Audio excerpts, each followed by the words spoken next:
की, तो graphical method से इक्वेशन ऑफ मोशन को डराइव करना है, या फिर आप उनको कैसे ग्राफिकली दिखाते हो उसको समझना है। तो आपके पास कितनी इक्वेशन होती हैं? आपके पास 3 इक्वेशन होती हैं। पहली होती है v is to U plus A T, ये इक्वेशन है। दूसरी कौन सी है? s is to U T plus half A T square होती है। और तीसरी होती है v square is to U square plus 2as होती है। ये 3 इक्वेशन होती हैं। इन 3 इक्वेशन में बच्चों जो टर्म आते हैं उन टर्म का पहले मतलब समझो, फिर इसका ग्राफ बनाते हैं। देखो यहाँ क्या होता है, यहाँ पर जो v है वो क्या है, पहले u को जानो। u क्या होता है? u होता है इनिशियल वेलोसिटी। क्या होता है? इनिशियल वेलोसिटी होती है, इनिशियल वेलोसिटी है। फिर v क्या होता है? ये होता है फाइनल वेलोसिटी। क्या होता है? फाइनल वेलोसिटी होता है। a क्या होता है? ये होता है कांस्टेंट एक्सीलरेशन। क्या होता है? कांस्टेंट एक्सीलरेशन होता है। तो आप इन इक्वेशन को कांस्टेंट एक्सीलरेशन की इक्वेशन भी कहते हो। अच्छा, t क्या होता है? t होता है टाइम होता है। तो एक इंपॉर्टेंट बात है, s क्या चीज है? सारी चीजें तो हो गई, s क्या चीज है? s बच्चों यहाँ पर डिस्प्लेसमेंट होता है। क्या होता है? डिस्प्लेसमेंट होता है। लेकिन जब आप क्वेश्चन को करते हो तो वहां आपसे पूछा जाता है बार बार find the distance travel in time t। तो आप डिस्टेंस की तरह ट्रीट भी कर सकते हो, लेकिन आपसे पूछे कोई कि s क्या है इस इक्वेशन में या इस इक्वेशन में, तो डिस्प्लेसमेंट है। ठीक है, आपको distance travel in time t निकालना है तो आप निकाल सकते हो इन कंडीशन ऑफ कांस्टेंट एक्सेलरेशन, तो आपसे हो जाएगी बात। अब देखो ये बच्चों जितनी भी इक्वेशंस हैं, तीनों इक्वेशंस हैं, वो क्या है? वेलोसिटी टाइम ग्राफ से आई हैं। तो वेलोसिटी टाइम ग्राफ ऐसे बनाया जाता है, टाइम हमेशा नीचे रहेगा और वेलोसिटी वाई एक्सिस पे रहेगी। ग्राफ कैसे बनता है वो देखो। कहा जाता है कि t इज इक्वल टू 0 पर इनिशियल वेलोसिटी u है। t इज इक्वल टू 0 पर इनिशियल वेलोसिटी u है। हाँ, t इज इक्वल टू 0 पर इनिशियल वेलोसिटी u है। इसका मतलब ये है आपके पास यहाँ ये जो वेलोसिटी है वो इनिशियल वेलोसिटी है। कब? t इज इक्वल टू 0 पर। तो इसका मतलब ये कोई नाम दे दीजिए इसको OE। अब कांस्टेंट एक्सेलरेशन इस पे लग जाए। क्या है? कोई ऑब्जेक्ट चल रहा था, कोई बॉडी चल रही थी, कोई कार चल रही थी यू वेलोसिटी से। अब उस पे कांस्टेंट एक्सेलरेशन आ गया। जैसे ही कांस्टेंट एक्सेलरेशन आएगा इसका ग्राफ कैसे हो जाएगा? कुछ ऐसा हो जाएगा। यहाँ पर एक स्ट्रेट लाइन मिल जाएगी कांस्टेंट एक्सेलरेशन की वजह से, तो एरो बना दोगे। ये कांस्टेंट एक्सेलरेशन को शो करता है। इसका मतलब ये कब तक एक्सेलरेट होगा? जब टाइम t हो जाता है। इसका मतलब ये t is equal to t की कंडीशन है। जब t is equal to t, t is equal to 0 है तो वेलोसिटी u है। और जब टाइम होता है t is equal to t, तब वेलोसिटी कितनी होगी? तब वेलोसिटी इधर देखेंगे, ये वेलोसिटी कितनी आ जाएगी? यहाँ तक ये वेलोसिटी v आ जाती है। तो इसका मतलब है कि जो v वेलोसिटी है वो टाइम t पर है और u वेलोसिटी है वो t इज इक्वल टू 0 पर है। अच्छा, ये क्या होता है? ये होता है बच्चों स्लोप। क्या होता है? ये स्लोप है। ग्राफ को आपको ऐसे बनाना है, ये a, ये हो गया b, ये हो गया c, ये हो गया d और इसका नाम रख दीजिए e। तो बच्चों जो ये आता है ये चीज ये होती है थीटा। क्या होती है? थीटा। इस थीटा को हम लोग क्या बोलते हैं? स्लोप। किसकी स्लोप है? ये स्लोप है वेलोसिटी टाइम ग्राफ की। तो वेलोसिटी टाइम ग्राफ की स्लोप को हम लोग क्या लिखते हैं? इसको लिखते हैं थीटा या स्लोप या टेन थीटा। क्या लिखते हैं? Tan theta. तो यहाँ पे देखो ये v है, ये u है, तो ये कितना बचेगा? ये आ जाएगा यहाँ से यहाँ तक v माइनस u आ जाएगा। और यहाँ 0 है, यहाँ t है, तो ये कितना टाइम आ गया? ये t टाइम आ गया। तो यहाँ तक t लिखिए या फिर ये t लिख दीजिए, दोनों बात एक ही हो जाती है। तो ग्राफ में आपको बच्चों ये बनाना पड़ता है। इतना है आपके सिलेबस में। 9th क्लास में सिर्फ आपको क्या जानना पड़ता है कि ये फिगर कैसे बनाते हो और इक्वेशन जो होती हैं उन इक्वेशन में क्या मतलब है इन सिंबल्स का। u क्या है, v क्या है, a क्या है, t क्या है, s क्या है। अगर आप डेरिवेशन सीख लेते हो वो आपके लिए ज़्यादा बेटर होगा। ठीक है, इसकी कुछ लैंग्वेज होती हैं, वो लैंग्वेज भी मैं आपको सिखा दूंगा। ठीक है, पहले इसका स्क्रीनशॉट ले लीजिए, फिर इक्वेशन फर्स्ट की डेरिवेशन का जो फर्स्ट इक्वेशन है ये v equal to U plus AT, इसका डेरिवेशन करते हैं। फर्स्ट इक्वेशन ऑफ मोशन, क्या? First equation of motion, first equation of motion, इसका प्रूफ करने जा रहे हैं। v is equal to U plus AT का प्रूफ हो जाएगा। कैसे होगा देखो, आपको पता है फ्रॉम वेलोसिटी टाइम ग्राफ, क्या पता है? फ्रॉम वेलोसिटी टाइम ग्राफ की स्लोप क्या देती है? स्लोप देती है एक्सेलरेशन। तो क्या लिखा जाएगा? From velocity time graph acceleration, acceleration जो होता है, acceleration a is equal to होता है slope of velocity time graph, ये होता है। तो इसका मतलब जो a आएगा वो कितना आएगा? स्लोप आएगी। स्लोप का मतलब क्या आएगा? ये परपेंडिकुलर अपॉन बेस कितना है? परपेंडिकुलर कितना है? परपेंडिकुलर आपके पास BD, तो यहां से आ जाएगा BD, और ये कितना है? AD, ये कितना है? AD। तो यहां से जरा देखो BD की वैल्यू कितनी है? BD की जो वैल्यू है V माइनस यू है, V माइनस यू। AD की वैल्यू कितनी है? T। तो V minus U is equal to हो जाएगा कितना? AT। तो यहां से क्या आ जाएगा? V माइनस यू या V is equal to U plus AT। बच्चों यही क्या होता है? यही होती है first equation of motion by graphical method. Graphical का मतलब है कि आपको ये चीजें दिखनी चाहिए, और ग्राफ में थीटा दिखना चाहिए, टी दिखना चाहिए, ठीक है, v माइनस यू दिखना चाहिए, u दिखना चाहिए, v दिखना चाहिए, ठीक है। स्क्रीनशॉट लीजिए। फिर बात करते हैं सेकेंड इक्वेशन ऑफ मोशन की। सेकेंड इक्वेशन ऑफ मोशन कैसे निकालेंगे देखो,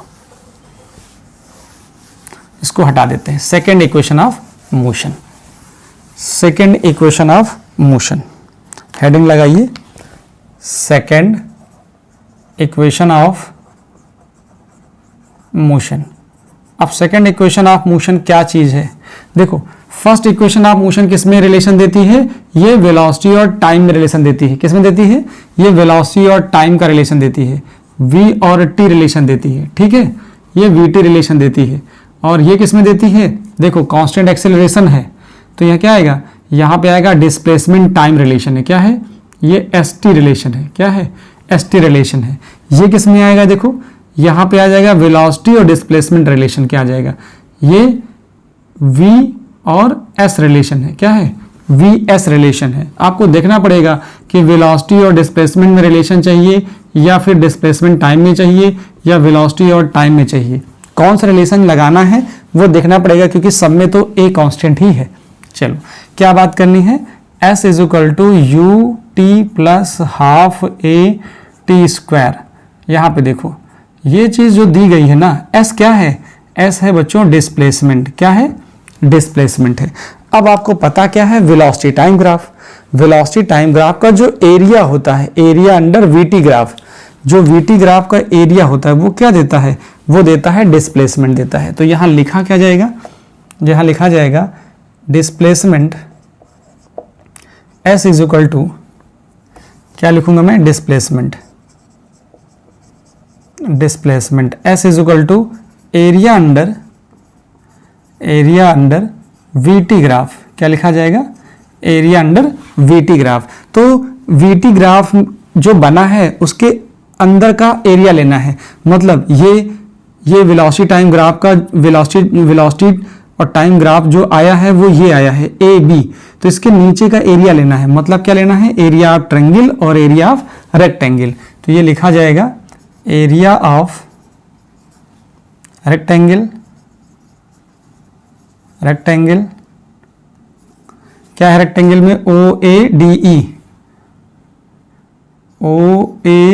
डी ई इंटू क्या आएगा? एरिया ऑफ ट्रायंगल आएगा, एरिया ऑफ ट्रायंगल आ जाएगा। तो यहां से ये बच्चों मिलेगा एरिया ऑफ रेक्टेंगल कितना है? ये आ जाएगा ओ ए इंटू ओ ई आ जाएगा, ठीक है, ये बात हो गई। प्लस एरिया ऑफ ट्रायंगल क्या आएगा? ट्रायंगल का एरिया आपको पता है 1/2, बेस कितना है? बेस है AD, बेस है कितना? AD, और हाइट कितनी है BD, ये हो गया परपेंडिकुलर, बेस इंटू परपेंडिकुलर, ये हो जाएगा। यहाँ देखो OA की जो बच्चों वैल्यू है कितनी है, OA है U और OE कितना है T, तो ये T हो गया UT प्लस हाफ AD कितना है, AD है T, ये T हो गया। अब BD कितना है, BD देखो कितना है, BD आपके पास कितना है, यहाँ लिखना पड़ेगा BD, ठीक है। और BD की वैल्यू इक्वेशन फर्स्ट में अभी आपने लिखी थी, क्या लिखी थी, ये तो S निकल रहा, क्या निकल रहा, S निकल रहा। यहाँ पे आपने लिखा था सिंस, क्या लिखा था, since A is equal to होता है BD बाई, क्या होता है, BD बाई जो स्लोप होती है, जो एक्सीलरेशन होती है वेलोसिटी टाइम ग्राफ की, वो क्या होती है, वो होती है A, तो क्या लिखा जाएगा BD बाई AD, तो BD की वैल्यू कितनी आ जाएगी, यहाँ से AD की वैल्यू T है, तो BD की वैल्यू बच्चों ये निकलेगी AT, ये आपको यहाँ पर रखनी है। यहाँ पुट कर दोगे तो S is equal to result क्या आएगा, UT plus half T into AT, तो यहाँ से आ जाएगा S is equal to UT plus half AT square. ये होता है ग्राफिकल मेथड। ग्राफिकल का मतलब ग्राफ का यूज करना है, कैसे करना है वो आप देख रहे हो। तो ये हो गया बच्चों सेकेंड इक्वेशन। ये किस में रिलेशन देती है, डिस्प्लेसमेंट और टाइम में रिलेशन। देखो ये होती है डिस्प्लेसमेंट और टाइम रिलेशन होता है। एक और रिलेशन डिस्कस करना है, थर्ड इक्वेशन ऑफ मोशन। हटा दूं, चलो third equation of motion, heading लगाओगे third equation of motion. Third equation of motion कैसे निकालोगे, चलो हेडिंग लग गई आपकी थर्ड इक्वेशन ऑफ मोशन, और ये होती है v square equal to u square plus 2as होती है। चलो कैसे निकालना है पहले उस पर बात करते हैं। देखो हमें क्या चाहिए, हमें तो फिर डिस्प्लेसमेंट चाहिए, क्या चाहिए, डिस्प्लेसमेंट चाहिए। कैसे निकलेगा, एरिया अंडर VT ग्राफ। तो यहां लिखना है displacement S is equal to area under VT graph. जब भी आपको डिस्प्लेसमेंट चाहिए एरिया अंडर VT ग्राफ लिखिए, तो क्या आ जाएगा यहाँ से, ये देखो आ जाएगा, ये जो डिस्प्लेसमेंट आया है, displacement travel in time T है, क्योंकि जो डिस्प्लेसमेंट होगा, ठीक है, वो कितना होगा, वो टाइम T में होगा, तो यहाँ लिखा जाएगा। अच्छा यहाँ पर डिस्प्लेसमेंट लिखिए या डिस्टेंस लिखिए, मैंने कहा ना क्वेश्चन में आपको हर टाइम डिस्टेंस ही कहा पूछा जाएगा। तो यहाँ क्या आ जाएगा, एरिया अंडर VT ग्राफ, इसका मतलब है कि इसके नीचे का पूरा ग्राफ, तो इसको मैं ट्रेपेजियम कह दूं, एरिया ऑफ ट्रेपेजियम, तो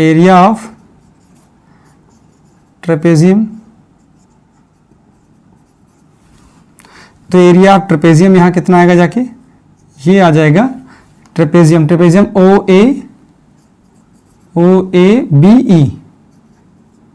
BE आ जाएगा। इसी चीज को कह सकते हो distance travel in time T या डिस्प्लेसमेंट इन टाइम T ले सकते हो इसको, ठीक है। तो ये क्या आ जाएगा, अब जो ट्रेपेजियम का एरिया होता है, एरिया ऑफ ट्रेपेजियम होता है, ये कैसे निकालते हो, ये निकालते हो 1/2 सम ऑफ पैरेलल साइड, इस साइड का और इस साइड का सम कर लो, सम ऑफ पैरेलल साइड, तो OA प्लस